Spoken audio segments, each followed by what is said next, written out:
A little bit of focus, Kurt. Welcome, everybody. This is the CoinGeek Weekly live stream. I am your host, Kurt Wuckert Jr., trying furiously to be professional while there's a million things at once flying in my direction.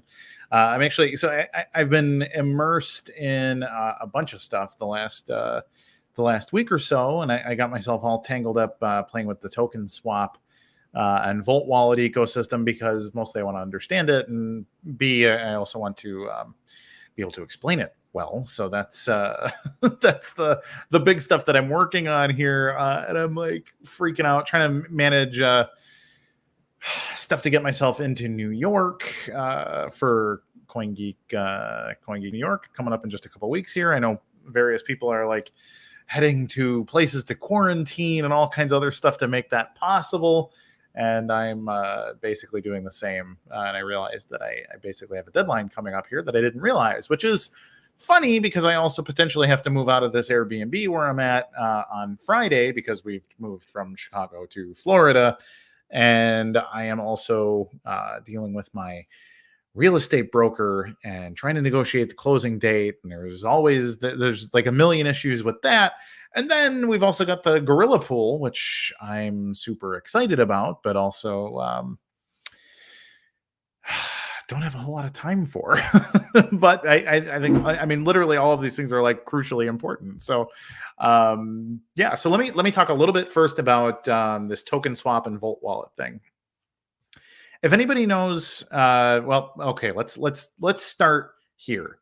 There is a colossal number of naked shorts across the centralized exchanges, the Bitfinexes and Huobi's and stuff of the world. So they are naked shorting BSV, which means they are printing paper BSV to short. And it doesn't matter if the price goes up or down. The shorts just continue to rise basically forever, which is essentially impossible because at some point people got to cover, they got to take profits and that kind of thing. So BSV's price is being held down with this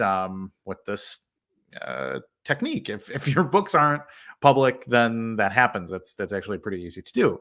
So they're doing that, and that's holding the price back. And this is a problem that we've needed to solve somehow for a long time. Well, I've been trying to think of ways to do this, and one of the things that stands out is token swap, which was a project that guys like Jack Lew said would never happen. This is never going to work all the way. This is all smoke and mirrors. But we basically not me, but a handful of some really solid developers in China just pushed out a Uniswap competitor, which does a couple of things for us. It tells people that BSV, Bitcoin, the Bitcoin protocol. Thank you, Brian. Yes, my life is currently bananas, but the Bitcoin protocol is Turing complete because you cannot have a Uniswap app built on Bitcoin unless it is Turing complete. And so there's another Turing test for you, as if the game of life and some of these other things were not enough. There's a Uniswap competitor now built on BSV, and there's some criticisms because ultimately, in order to play these games, the automated market makers and stuff, you need liquidity from somewhere, and right now that's coming from USDT, and this is the Tether. And people are complaining. I've seen some people saying, well, we don't want Tether and BSV to be correlated to each other. And the problem is that it is currently heavily correlated. In fact, almost all the volume globally in BSV is still USDT. It's happening in all over the place, places like Huobi and Bitfinex and KuCoin and OKX and some of these other places. So how do we solve this? Well, one way to solve this is that if we all withdraw all of our BSV from the centralized exchanges, the people on the inside have to close the naked shorts. They have to cover their open shorts in order to give BSV to people when they withdraw it. And then if you withdraw it and you do your trading and stuff on a place like TokenSwap, a DEX, well, then the naked shorts requires a purchase of BSV, which will drive the price up, especially if it happens across all markets regularly. So it would be illegal probably for someone like myself to coordinate a withdrawal for that reason. But I don't know, the small blockers do that proof of keys thing every year where they pick a date where they all withdraw. So maybe you can do something like that, but we should look into it. But what I'm trying to do, the thing that I'm trying to do now, and what I've been working on literally right up until we went to air, like 3 seconds before we went live, I'm sitting here going through Token Swap and playing with my Volt wallet and just trying to figure out how all this works. And this is, liquidity providing and the liquidity farming and all of this stuff, which is something that the crazy people in Ethereum and Binance Smart Chain and stuff are really good at, but it's not something I have a lot of experience with because I don't play around with DeFi. I know how it works in theory, but I've never actually played with those tools. So I was working on it. So I implore you, people out there in the CoinGeek Weekly live stream universe, like, subscribe, do all the rest of that stuff. Share this video to social media. Let people know we're live now, and you can ask us anything in the troll box.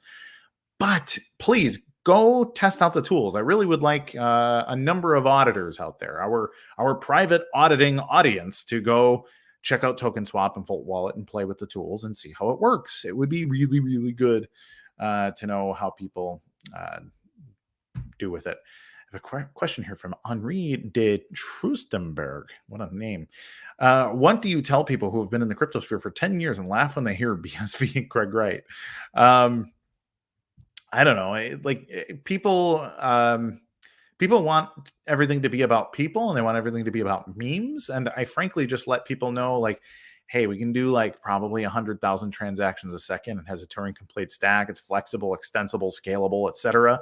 You can build open-ended, long tape, semi-Turing complete applications and all kinds of different things up in the stack. You can deploy apps and games and tokens and NFTs and all kinds of things, all for much, much cheaper than you can on any other chain. And we're currently minting about 1 million NFTs a day on one single app, which itself is doing more transactions per day than Ethereum. Usually, I think we're actually a little bit underneath it for the last couple of days again. But nonetheless, we're the only blockchain that scales. And for anybody that says, well, what about Solana? I don't think they've found a block in about 2 hours. So I believe Solana is offline. They're probably unplugging it and replugging it back in, seeing if the reboot puts Solana back online. So we'll see. Another question from Mr. Trustenberg. What's that about Tether that was minted on BSV? It is not Tether minted on BSV. It is TRX Tether, which is the most liquid Tether pair. And it is going across a token bridge. So what you're essentially doing is you are wrapping Tron Tether, and then you are turning it into BSV Tether. So, but it's a token of a token, which is not that difficult if you think about it, but you have to have a little bit of context for it. And then asking, how do guerrilla rewards get distributed? Okay, so let's change gears. We're going to come back with Bryan Cryderman and in a few minutes here, but I'm going to explain Gorilla Pool and how it pertains to Gorilla DAO for like 2 minutes here. Gorilla Pool was created by the Gorilla DAO in order to mine blocks and then distribute rewards out to the Gorilla DAO, which is just a collective of BSV people who have put their money into a treasury pool in order for us to invest in things. So that's the idea. It's a cyclical economy there. One of the first things that passed was, hey, let's see if we can mine blocks and build a node. So we created Gorilla Pool. Well, Gorilla Pool has mined about 14 blocks or something in the last 5 days, which is pretty awesome. I think the biggest block was a little bit under 51 megabytes and had a bunch of transactions in it. It's really cool. Everything's working really well. The problem right now about profitability and things is that there is no hash power that is owned by the DAO. So we are only bringing in hash power from other places. So if you have hash, we're not charging a pool management fee. So you can mine with us, and then you get all the stuff that you mine with us. So there's a big opportunity there if you have hash power. But if you don't have hash power, there's not much to do. And then, so it's basically running at a break even right now. And that's okay because this is like a free college education. Like, we are learning how to run a mining pool in the most progressive proof of work in the world. So frankly, that's invaluable. The way that it'll be distributed actually needs to be decided by the DAO. It's not just a decision that I get to make or the pool gets to make or anything. We all get to make proposals and figure out, does 50% of the profit go to the treasury and the other 50% gets distributed out to the apes relative to their ape tokens, or do we do some other thing? So we need to figure that out. This is not a decision that I or anybody can make arbitrarily. The apes need to decide how it's being distributed. So that'll be figured out. And we have a little bit of time because, like I said, we're not really bringing in any revenue right now. It's a break even because we don't have our own hash power. In order to really bring in our own revenue that we have the right to distribute, we're going to need to fork out some more money and buy our own ASICs. So, or work out some kind of other deal. But we'll get that figured out when we get there. Number 4, what happens to the BSV blockchain if there is a big solar flare and the internet is down for a few hours, days, or months? If that's the case, we got bigger problems than what goes on with BSV, frankly. Really big solar flare could knock out the entire internet. It could knock out, the electrical grid. We could be offline for weeks, months, depending on how big the flare. Solar flares are big enough to like scrape the planet and kill people. If, it's possible. So anyways, we're getting a little bit off topic here. We are going to cut to an ad, and then we're going to come back with Bryan Cryderman, who is a buddy of mine. We don't talk a whole lot, but we chit-chat a little bit on the Twitter and the social media. But he is a developer over at Handcash and has been working on a bunch of really cool stuff for, I don't know. It seems like he's been there forever, but it's probably only been like a year or two. But we're going to be really excited. So if you have Handcash specific questions, get them ready, and he'll be happy to answer all kinds of cool stuff about that. But we're going to cut to the ad first. So Mr. Moon, if you would be so... Time to redefine industries.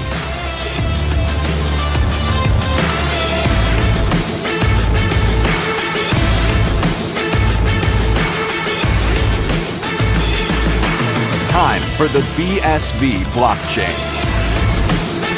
It's about time, New York City.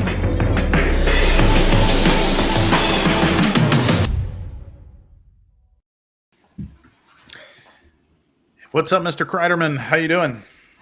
Good, Kurt. I'm glad to finally be on the show.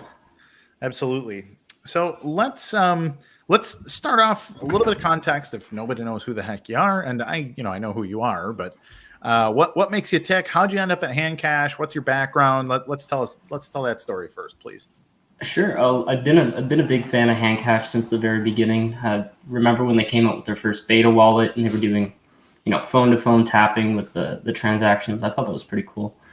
But I really saw that the founders, they had a really good eye for what they were doing, and the user experience and the UI, it was unmatched from anything else that I saw out there. So when I did decide to go to the CoinGeek conference in Toronto, I knew I had to go talk to Alex Agut, and as the one person I made sure that I did approach, and I introduced myself. I said hi. At the time, I was working support for another Bitcoin company, and I said, hey, are you looking for a support worker? I messaged him on Twitter later on, and he said, yeah, we are. So he hired me on board. I worked there part-time for a little bit, and I think January, around the time of the London conference, he hired me on full-time to be the lead Connect agent. So I'm the guy that is pushing the Handcash Connect SDK. I do all the documentation. I make sure all the developers, they have what they need, and I'm the guy to come to if you have any questions on Handcash Connect or development. Very cool. I'm seeing tweets from or seeing messages from Ambi here. The Twitter, haha, Kurt, stop being such a boomer. I'm kidding, folks. This is me playing around. I have a sense of humor, and I would appreciate it if you would too. Brandon, where would you like to start? I could ask you a million questions about like the SDK, or like what does a day look like at Handcash? Are there any 2 days that are the same, or what are you guys working on as a team on a daily basis? A lot of days are just, it looks, if you're outside looking in, you just think we're shooting the shit all the time, and we are, but in reality, a lot of hard work goes into it. I have to give huge credit to Ivan, Brandon, Brian, Alfredo, everybody that's been working on the project. That they're all really hard workers and they're all professionals at what they do. Everybody that's in their position, they're in their best position and they're doing their best work. Oh, cool. We got KP Dad asking, when Handcash calling service like Dimely, is it something you guys would consider doing? That I've seen a few things where people want to squawk over BSV. Yeah, anybody can go out and make an app. The SDK is public. It's super easy to use. We're not in the business of making our own apps, at least not yet. We did release the Pay Pistol app, which I worked on with Alex. But other than that, we're really just kind of hands off and seeing what everybody else can do. We want to make the simplest developer experience out there so we can inspire others to build great things. Sure. Do you see that like long term? I mean, 10 years down the road, is the SDK going to be the cornerstone of the business, or is there some kind of transition somewhere? I mean, it's certainly possible we open up our own apps company. We would have to be kind of a separate company with its own focus. The thing that makes Handcash is that we're super focused on what we're doing at the time. So we really just want to make sure that everything that we're doing is leading up to our goal, where we want to be, what we want to get done. And I think the results are showing so far. But we have a lot coming in the next month or two as well.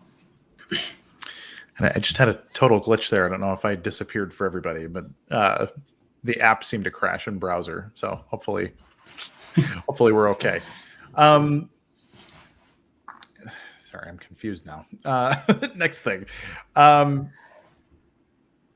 Going forward, I think the SDK, first of all, I think the SDK is a brilliant thing. I remember when Money Button came out and everybody was super excited about the documentation. A bunch of apps exploded with Money Button, and then there started to be some criticisms about it's kind of, it's like 5 seconds per swipe, and we're waiting for the broadcast, we're waiting for things to decrypt or whatever's going on in the various swipes. And then Handcash Connect, I remember at London in 2020, it was like, here's this thing that's coming, and then it didn't seem to come for a long time with Handcash Connect, and then all of a sudden Handcash Connect lands, and it's like, oh my God, everything is like instant. Like I could not possibly tap faster. Something illustrated really great by Haste Arcade, that you can literally tap as fast as you possibly can and not screw the thing up. Whose idea was this, like, based on, hey, can we do what Money Button's doing better? Or was this something like, what inspired that conceptually? Well, I think it was Alex and Rafa, the founders, and they kind of came together and they saw the Bitcoin technology, and they thought, what can we do with this? What can we make a product that we can advertise to the everyday person? And that was really the philosophy behind Connect, was how do we make Bitcoin development marketable to the average person? Because before Connect, I mean, it was hard to market. It was hard to market BSV development to somebody who wasn't familiar with BSV. But now with Connect, you can market that to any developer. Any developer can just take a look at the SDK, understand what's going on, and plug and play that environment into what they're building.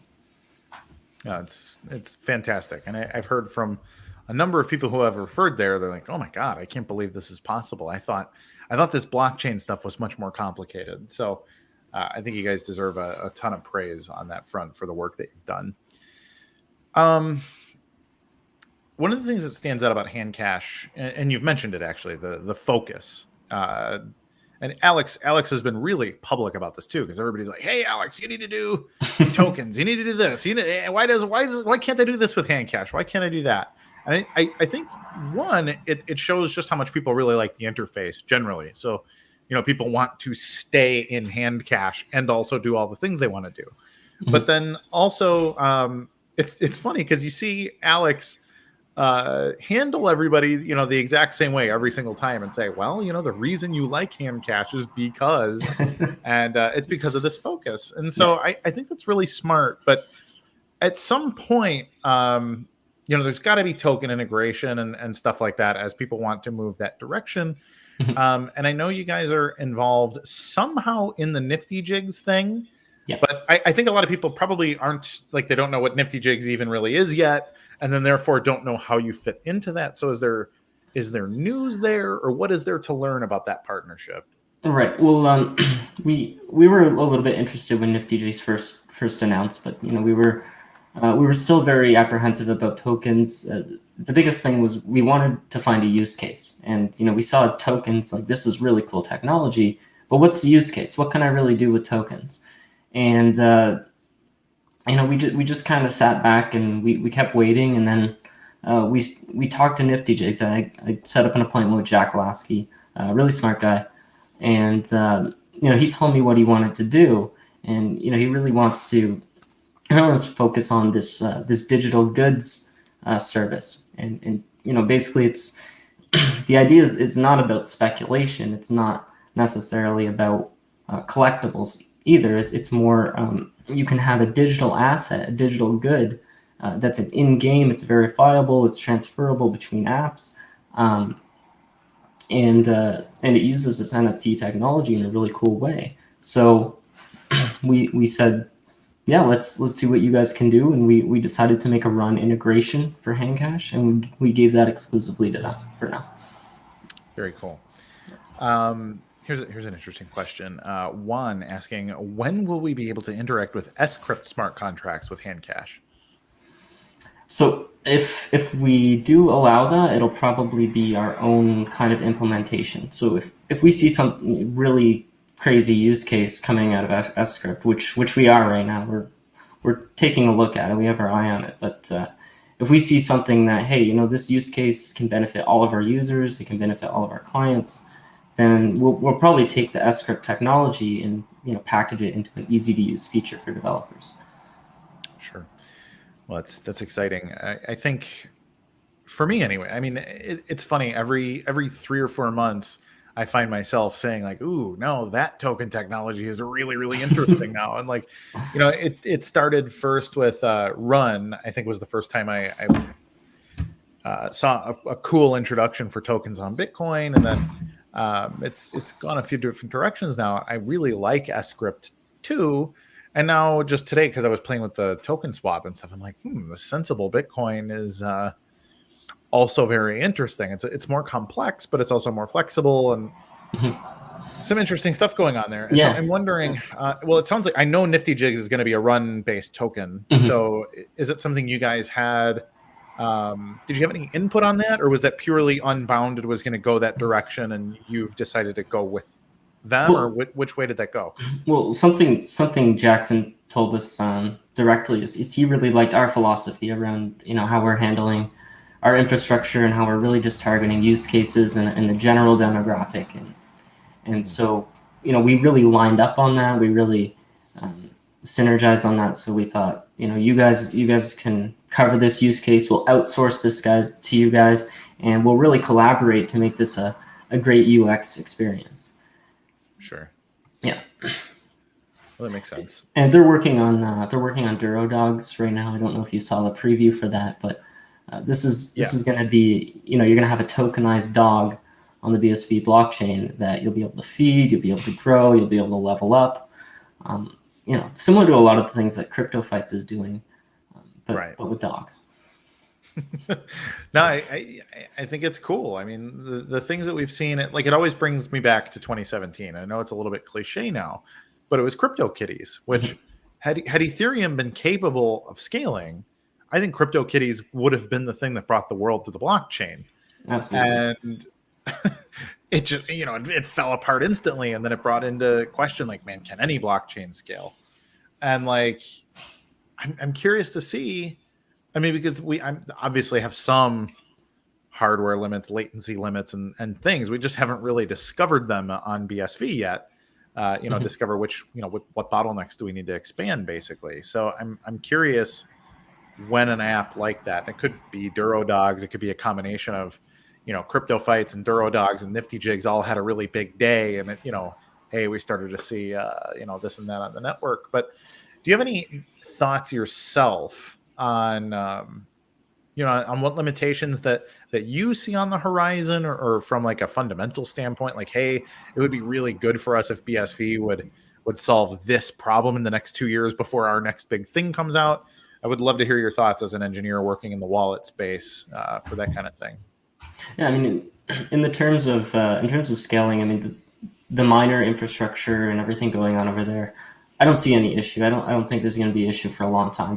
They're way ahead of that extra layer of software that everybody else is using. It's like a Run and what we're doing at Handcash. But the thing is, we're always trying to make sure that whenever we do blow up, whenever we do get a huge user base, we get that influx, we're prepared. So we're always, right now we're probably operating at 1% or 0.1% capacity. And and our ability to scale, we're prepared for that. And so it's always just a matter of being prepared instead of catching up. No, that's, I think, a really good point.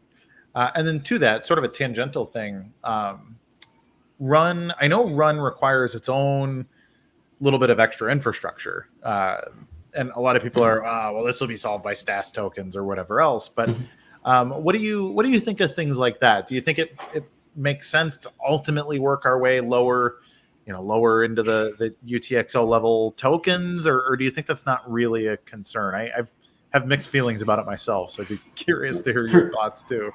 Personally, I like to err on the side of native tokens. The more layers that you have on top, if you need somebody to validate this or that, it can get a bit complicated. It can get a bit expensive. So I really like Run for that, as everything is native and auditable.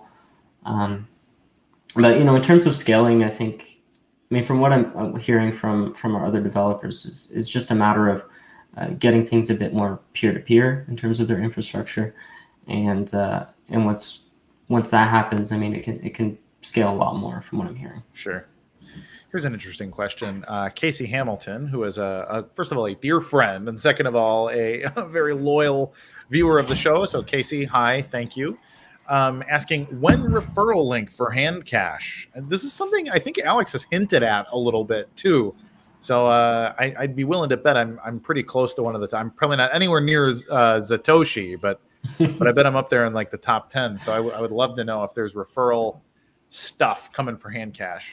So as Alex has mentioned a bunch of times, we have the fiat ramps coming very soon. So you'll be able to buy in-app, you'll be able to buy the Duros directly through Handcash. We're going to provide the liquidity. You're going to be able to do KYC in about 30 seconds. You're going to have that transaction as soon as you do Apple Pay or Google Pay or whatever it is. Your BSV is going to come in instantly, just like a snap of the finger. Like when you're playing Haste and you get a transaction in right away. It's going to be just that fast, and that's that's really what we need to do to get this going. So in addition to that, we're going to be making a small amount of revenue through the fiat ramps, and we're going to be passing that on to people that promote us. So there will be referrals very soon. The referral system will just be let somebody know your handle, they can provide it, or they can use a link, either one. And as soon as they top up, you'll get an instant revenue share of the little bit of profit we make on that. Nice. Oh, that's exciting. You mentioned Duros also. Yes. Duro, I think it's funny. The first time I heard it, so somebody mentioned it to me and they're like, hey, so I remember the bits versus sats debate happened probably 4 years ago, and I just hated it. And then for me, I like to use Bitcoin as the unit. That's just always made sense to me. And then secondarily, just denominating in fiat, which was something I always agreed with Alex on too, because he was like, man, everybody thinks in fiat, so we shouldn't think harder than that. Yeah. But it does beg the question, if you're just using the fiat unit of account, I've had this issue too, like, well, if we're going to pay dollars for something and the price fluctuates and I feel like I made a profit, but I actually lost Bitcoin and all these different, like, it's a nightmare of accounting. Yeah. So then this Duro idea, my first reaction was, I hate it. I don't want another unit of account to measure by. And then I watched the video that you guys produced, or the motion graphics, and was like, okay, I like it. but I'd appreciate how much thought went into that. Like, why choose the unit where you did?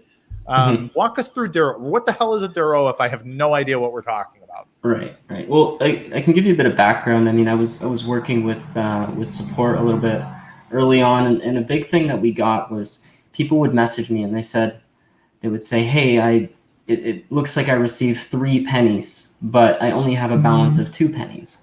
How does that make sense? Why did you steal a penny from me? Like, people were asking that, and it's like, oh, well, I had 200 yesterday. Why do I have $180 today? What's going on here?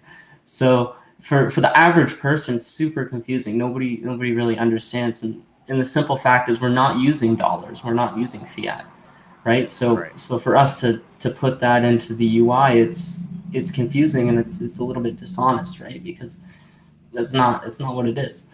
So, we decided for a while that the fiat tokens were just not really a good route for us, just because there's so many extra layers to the fiat tokens, and then that can really hamper your scalability. And so we said, well, let's see what we can do. Let's see how far we can get with native Bitcoin. So the idea behind Duro is it's not to rebrand Bitcoin. It's to make a focused unit. So let me put it this way. When you think of BSV or you think of Bitcoin, you think of 100 different things. You think speculation. You think this is an asset. You think this is a network. There's miners and all of these things, right? Yep. So with the Duro, what do you think of? Well, you just think this is fun money. This is fun internet money to use. And then that's all we want. And so it really comes down to a matter of perception. We want the user to not have that huge cognitive load of trying to understand what is this technology. We just want people to have fun and use it.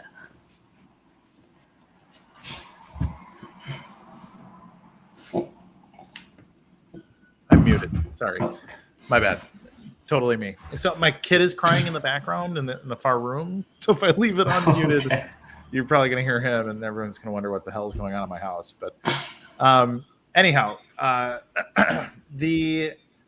that's what really matters, right? Is this notion of using it as a unit of account. Is it 500 Satoshis or 100 Satoshis? 500.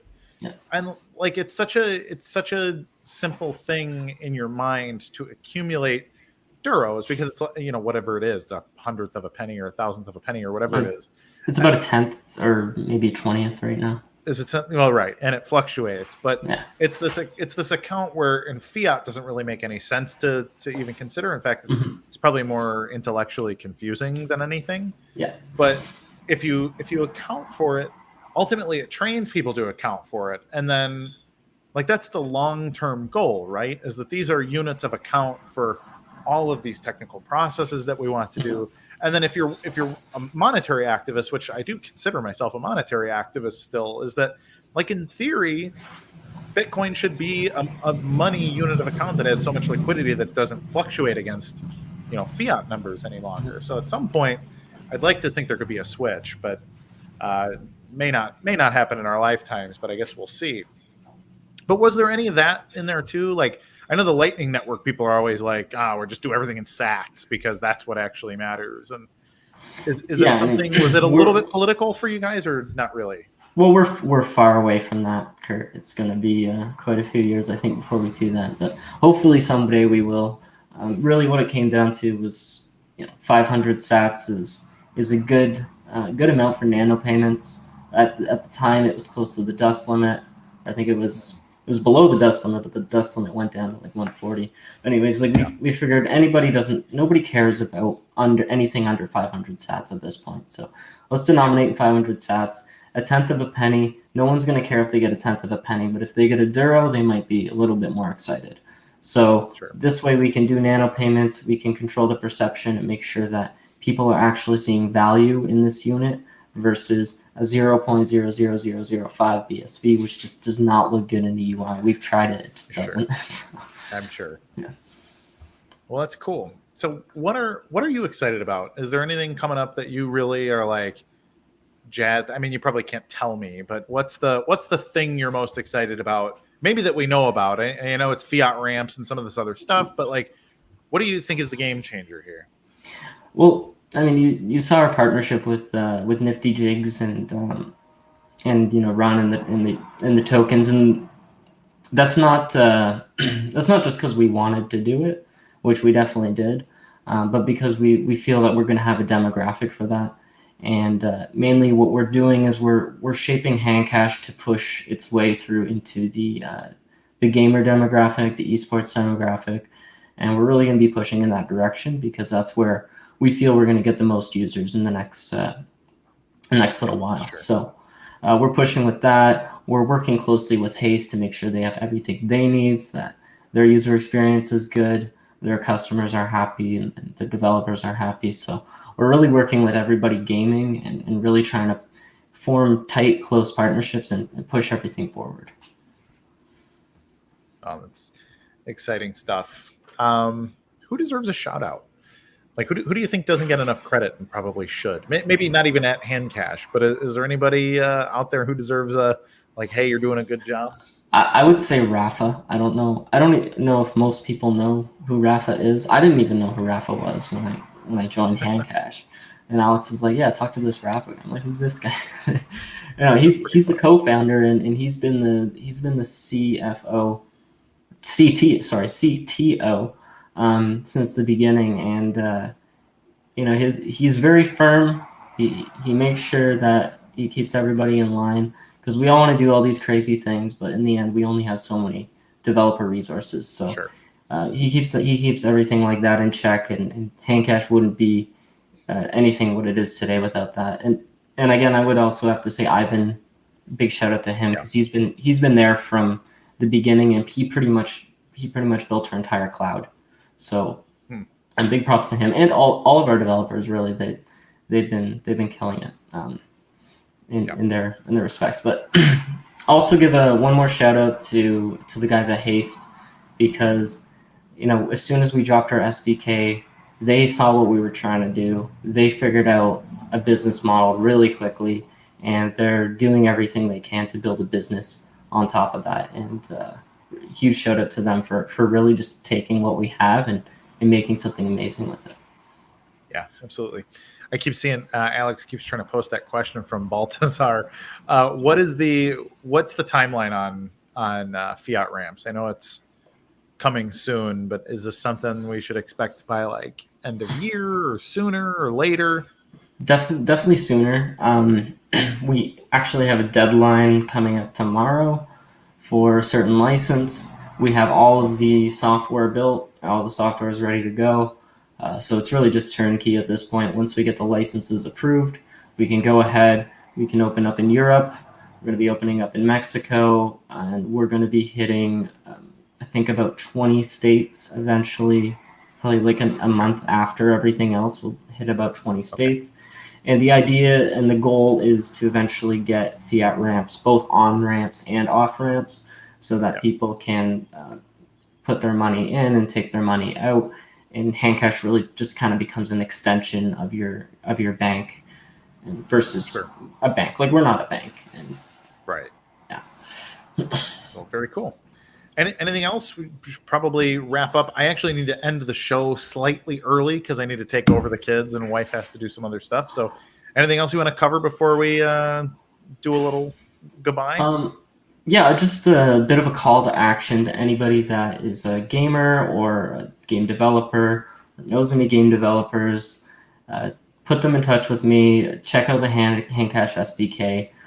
I can set you up with all the tools you need to make really cool game. We can set you up with a lot of users, and you'll be profitable very, very quickly. So, amen to that. You guys really deserve a lot of praise. I remember I believe it was before the split, BCH and BSV, Alex and I started to talk, and we became friends pretty quickly. And we were talking about like branding and marketing and aesthetics. And I remember we were even kicking around like BSV logos before that was made official. And like, it was just funny. It was funny getting to know him, because I didn't really know who he was. I liked Handcash. I thought it was, beautiful, even when it was the Bitcoin Cash wallet. And so I mostly just kind of wanted to get to know him, and I really liked the way he thought about things. And Handcash is a big part of the reason why I remained bullish on BSV during the split, because it was like, well, look, like this is the kind of game-changing user experience that wallets need to have, because public key hashes and QR codes and all, like, as much as I like being cypherpunk cool guy, like, that is not going to be the thing that changes the whole world from a user standpoint. So just seeing all that progress in the last 2.5-3 years now is like super inspirational. I think the SDK stuff is beautiful. I think you guys have done an incredible job. So I want to give a shout out to both you and all of the Handcash guys who, I guess except for Rafa, who I also don't know very well. I've said hello, but we've never spoken much. But your whole team, otherwise, the other Brandon was nice enough to fly from New Hampshire and come hang out in Chicago, and like Ivan's a guy who I used to talk to quite a bit. I guess you guys are keeping him busy now, but used to talk more, and then Alex too, and like so. I mean, you guys are just cool people, so I'm very happy for you. I'm happy to vouch for Handcash and Handcash's products and Handcash's people. So, Brandon, thank you. Great. Yeah, I really appreciate the chance to talk, Kurt. Yeah, for sure. So that was Bryan Cryderman, everybody. I'm Kurt Wuckert Jr. What I would really like, so I unfortunately do need to leave relatively soon here because my wife's got to head out and I got to watch the kids and stuff. So we'll do a couple questions here. Vanquish Audio, what's that USB Craig is dropping off at the Kleiman case? I'm not all the way caught up on Kleiman case stuff. There's actually there's a call today that I'm also supposed to be on that I may or may not be able to make it on. So I might find out about the USB today or not. So I'm not sure what you're talking about, and I apologize.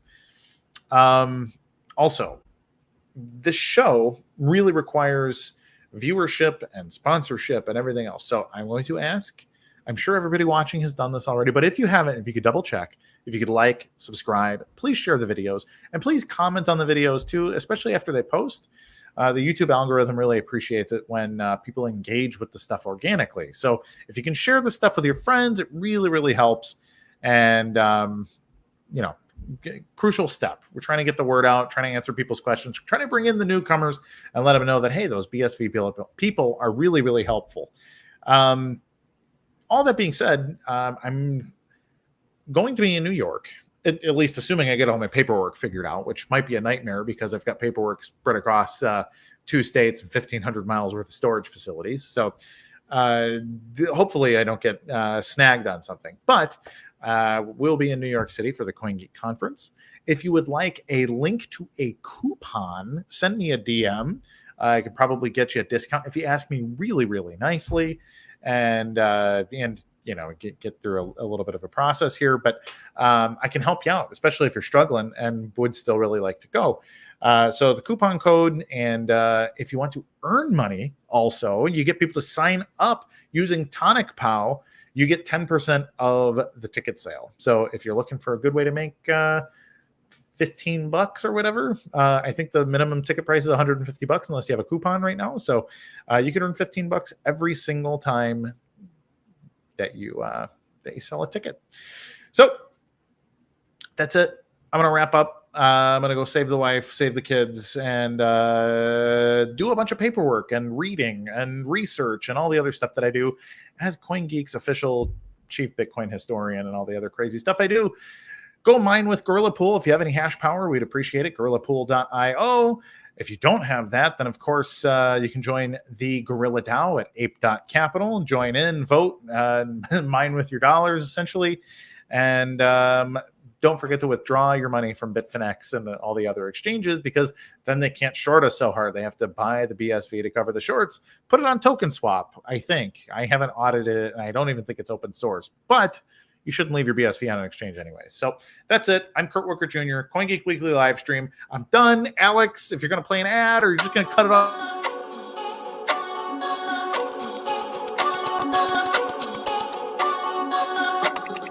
Time for change. Time for breakthroughs. Time to show the world.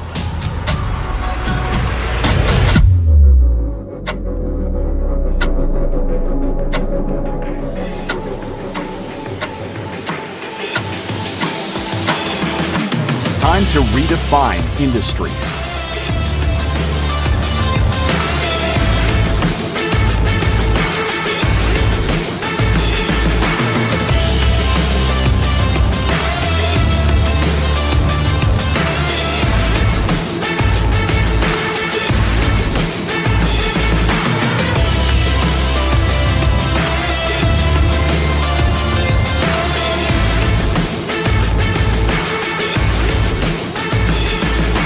Time for eco-friendly technology.